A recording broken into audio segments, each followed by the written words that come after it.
একসময় ছিলেন রীতিমতো আতঙ্কের নাম। চোখে গাঢ় ফ্রেমের চশমা, মাথায় জেল মেখে খাড়া চুল, ঠোঁটের কোণে রহস্যময় হাসি, মুখে সেই বিখ্যাত উক্তি উই আর লুকিং ফর শত্রুস। বলছিলাম লুৎফুজ্জামান বাবরের কথা।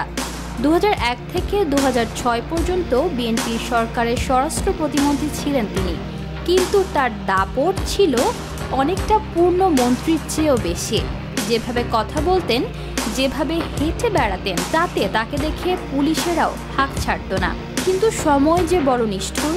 2007 সালে তত্ত্বাবধায়ক সরকার আসার পর একের পর এক মামলায় জড়িয়ে গেলেন বাবর। দুর্নীতি, খুন, গ্রেনেড হামলা, যার নামেই মামলা তাতেই আসামি তিনি।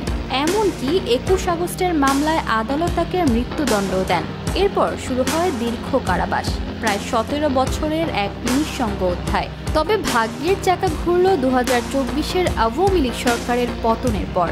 একের পর এক সব মামলা থেকে খালাস পেয়ে 16 জানুয়ারি বেরিয়ে এলেন জেলখানা থেকে। নেত্রকোনার পথঘাট যেন পা ফেলার জায়গায় খুঁজে পায় না, এত ভিড়, এত হর্ষধ্বনি। কর্মী সমর্থকরা তাকে বরণ করলেন রাজকীয় আয়োজনে, কিন্তু খালি ছিল এক কোণ, বিএনপির কেন্দ্রীয় নেতাদের উপস্থিতি। এখানেই যেন সিনেমার টুইস্ট। একসময় যিনি তারেক রহমানের ডান হাত বলে পরিচিত ছিলেন, সেই বাবরকে এখন খুঁজেও বিএনপির মঞ্চে পাওয়া যায় না। খালেদা জিয়া লন্ডন থেকে ফিরেছেন, বাবর দাঁড়িয়ে আছেন ফিরোজার সামনে, কিন্তু দল থেকে কেউ ডাকছে না।